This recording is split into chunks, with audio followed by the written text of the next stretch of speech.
Today we are going to read two more books about dogs. This book is called The Stray Dog, and it's written by Mark Simont.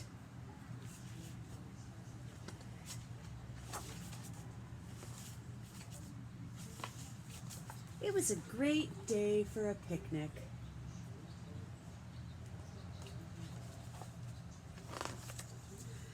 "What's this?" asked the father. "It's a scruffy little dog," said the mother.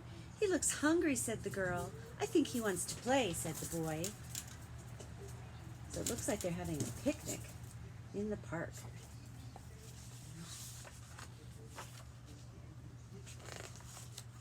The children played with him and taught him to sit up. They named him Willie. They kept playing until it was time to go.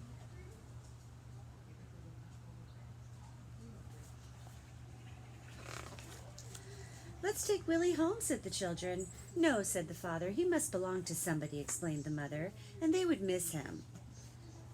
He looks a little bit sad, doesn't he?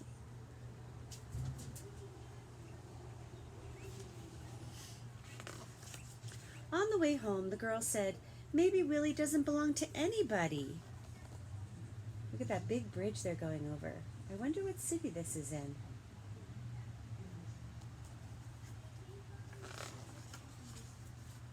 During the week, all the family had Willie on their mind.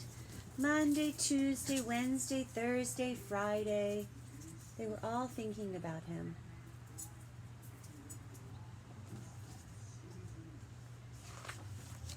Saturday, look, they went back to the park.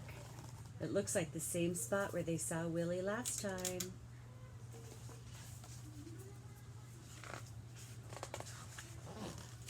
"Willie!" they all cried when he appeared. But Willie didn't stop. Willie was in a big hurry. Do you see that man with the net? I bet he's a dog catcher. Dog catchers help to catch dogs and cats who don't have a home, and they bring them to the animal shelter so that their people can find them, or if they don't have people, a new family can adopt them. Look at this. The whole family's running through the park now. And Willie and the dog catcher. "He has no collar, he has no leash," said the dog warden. "This dog is a stray. He doesn't belong to anybody." The boy took off his belt. "Here's his collar," he said. The girl took off her hair ribbon. "Here's his leash," she said. "His name is Willie, and he belongs to us." Look at that. He caught Willie in a net. But the children cared about Willie so much that they told the dog catcher, "No, no, no, don't take him. He's our dog." Oh, look how happy they look.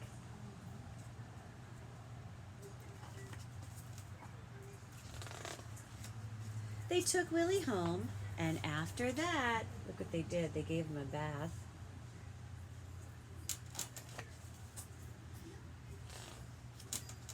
They introduced him to the neighborhood, where he met some very interesting dogs. Whoa, look at all those dogs. And you know what's so interesting about this book? It says right here, this is from a true story. So that means that a real family found a real dog and named him Willie.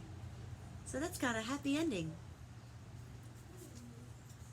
Okay, now I have another book about dogs. It's called Let's Get a Pup.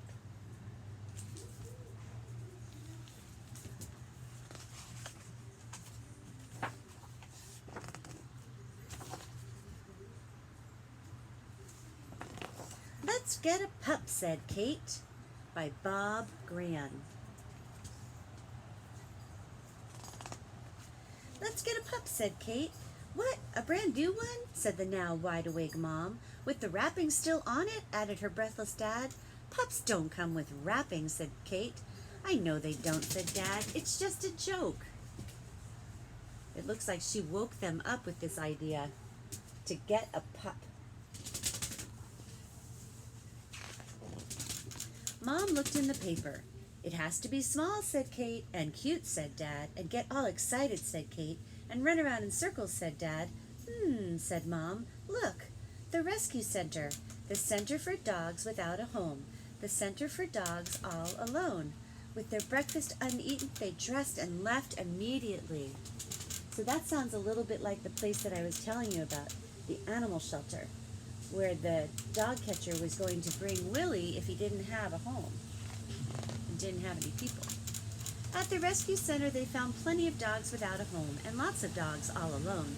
They found big dogs, small dogs, sniffers and sleepers, wire-haired and short-haired and scratchers and leapers. They found fighters and biters, growlers and snarlers, short dogs, dogs long and thin, and dogs with their cheeks sucked in. They also found happy puppies, sad dogs, take-me dogs, and dogs who couldn't care less. Look at all those dogs. This reminds me of the page in the last book where Willie got to meet all of the neighborhood dogs. There were so many different kinds. They saw smelly dogs and fat dogs, lean and mean dogs, chew it up and spit it out at you dogs, and dogs like walking nightmares. Then they saw Dave. Can you see who just hopped up on my chair with me? Let me show you. Jack. I guess he wanted to hear the story too.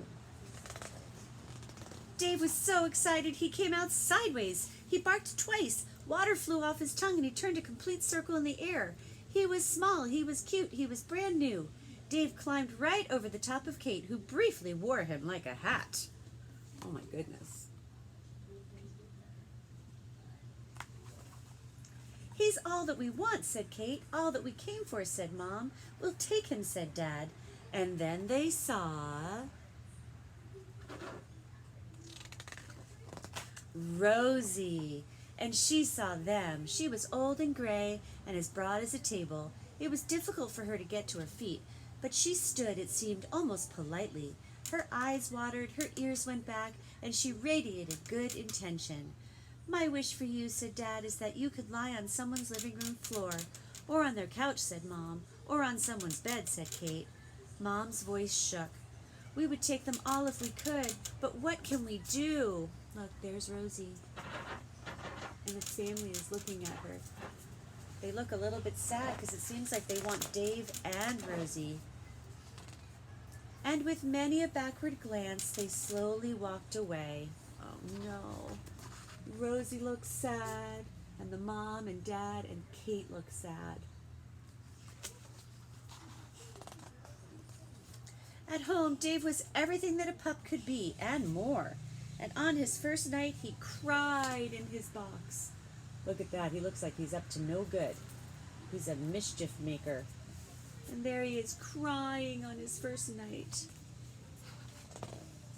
The next morning, Kate's Mom and Dad received a good licking. Dave was crying last night, so he slept with me, said Kate. But I didn't sleep. Neither did I, said Dad. I was wishing. Neither did I, said Mom. I was wishing. With their breakfast once again uneaten, they dressed and left immediately. Where do you think they're going to go? I think I have an idea. What do you think they were dreaming about at night? At the rescue center, Rosie was waiting for them. Let's get you home.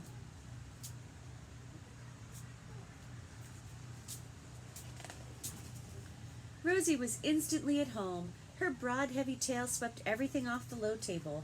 I've seen a dog smelling a man, but I've never seen a man smelling a dog, said Kate's Mom. She needs a bath, said Dad.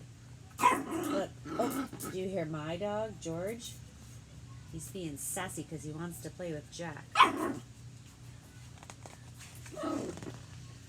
Now Dad's wish had come true. Rosie is asleep on the living room floor with Dave to keep her company.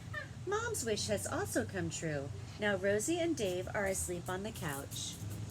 Dave's kind of a funny name for a dog, isn't it? But I guess so is George. And what about Kate's wish? Will it come true as well? Yes, Dave and Rosie will get to sleep on someone's bed. Whose bed do you think they're going to sleep on?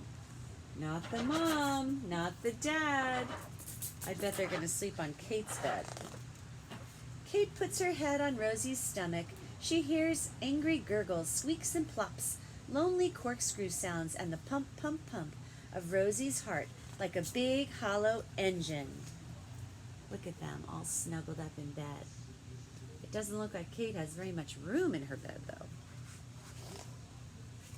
Kate's feet are no longer lonely under the blankets. It seems like Dave and Rosie have always been there. Their weight is comfortable and reliable and will stop Kate's bed from floating away into the night. So she feels safe and happy with her dogs in her bed. Come here, George. Come here. Come say hi to the kids. Hold on and I'll get George. Come here. Come here. He doesn't want to come to me. He's up to no good today.